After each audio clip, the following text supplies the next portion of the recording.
Assalamualaikum warahmatullahi wabarakatuh. Malam yang cukup dingin ini, saya akan mereview salah satu tombak pusaka dengan warang kasken. Monggo detail bilahnya pemirsa amati. Jadi tombak sken ini warangkanya sudah cukup lama sebagai warangka bawaan. Pemirsa bisa melihat serat-serat kayunya, kemudian bentuk warangkanya. Ya, katanya orang Madura ini pologen. Ya. Jadi permukaan bagian depan, kemudian belakang tadi ditunjukkan. Nah ini si pusakanya. Jadi tombak pusaka ini memiliki rujukan yang sebenarnya cukup sederhana. Kalau Pak Kris Jawa mengatakan ronpring. Tapi kalau di Sumenep ini dinamakan Kris Jutegeteh dengan ricikan odo-odonya di sini cukup tegas ya.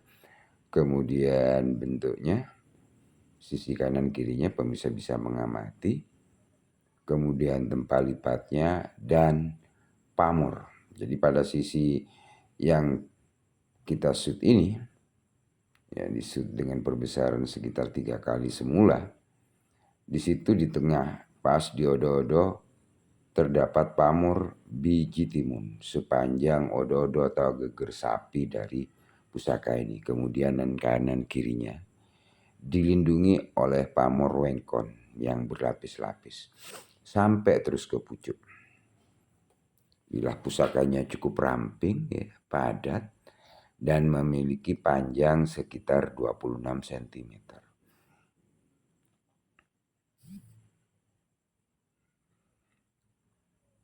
Jadi detail bilahnya pemirsa bisa lihat. Kita lihat sekarang pada sisi yang kedua. Nah ini. Pada bagian pucuk tombak pusaka terdapat pamor ujung gunung. Ya. Jadi pemirsa bisa mengamati bagaimana bentuk pamornya. Kemudian di bagian odo-odo terdapat pamor lain. Jadi juga kalau di sini kalau pemirsa lihat pamor yang tercipta terdapat pamor tiban. Ya. Namun ciri khasnya juga terdapat pamor wengkon yang berlapis-lapis dan halus. Sedangkan di tengah pamor tibannya bervariasi. Ada Pulau Tirto, ya. Kemudian terdapat Rojo Gundolo. Kemudian Jung Isidunyo juga ada.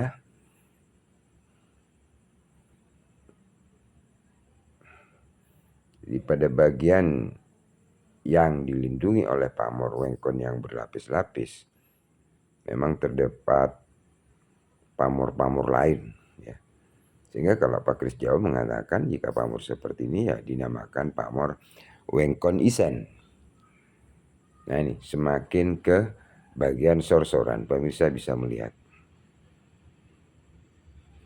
Jadi ada Jung Isidunyo, ada Pulau Tirto, ada juga pamor Rojo Gundolonya. Kemudian bagian pangkal bisa dilihat kalau disudut dari samping cukup kokoh dibandingkan dengan lebar bilah pusaka ini. Jadi katanya orang Sumenep ini betulnya ini ya yang tengah ya. Jadi kalau di Jawa dikatakan bagian ricikan bawang sebungkulnya ya yang berlanjut kepada odo-odo di atas ini cukup kokoh ya. Jadi secara filosofi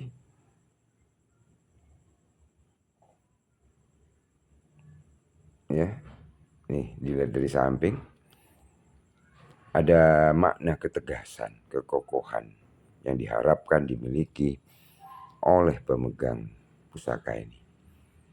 Jadi fungsi odo-odo di situ membuat tombak ini menjadi kuat, tentunya secara esoteri diharapkan pusaka ini memberikan manfaat kepada pemiliknya, menjadi kokoh dan tegas.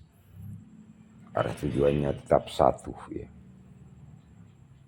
Kemudian pamor biji timun juga di situ sepanjang bilah pada sisi yang sebelah hanya satu sisi kalau menurut saya, kemudian sisi yang lain pamornya beda.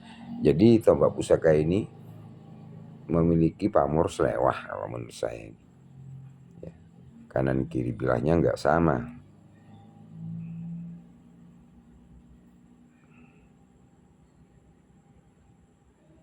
Dan tempat lipatnya saya lihat relatif rapat matang. Sehingga walaupun sudah berusia cukup tua, estimasi saya ini era Mataram Islam, maka tombak pusaka ini relatif utuh.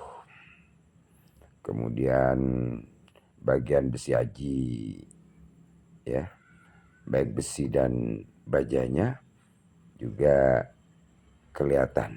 Bagian tengahnya yang warnanya lebih gelap, hitam, itu adalah baja. Kemudian bagian pinggirnya itu, ya, maaf ya, yang bagian tengahnya itu besinya lebih gelap dan hitam, bagian pinggirnya warna abu-abu itu bajanya. Pada sisi tajamnya kelihatan betul. Jadi ini pemirsa, pada sisi sebelah kelihatan pamor ujung gudungnya, pada bagian pucuk kelihatan berlapis-lapis.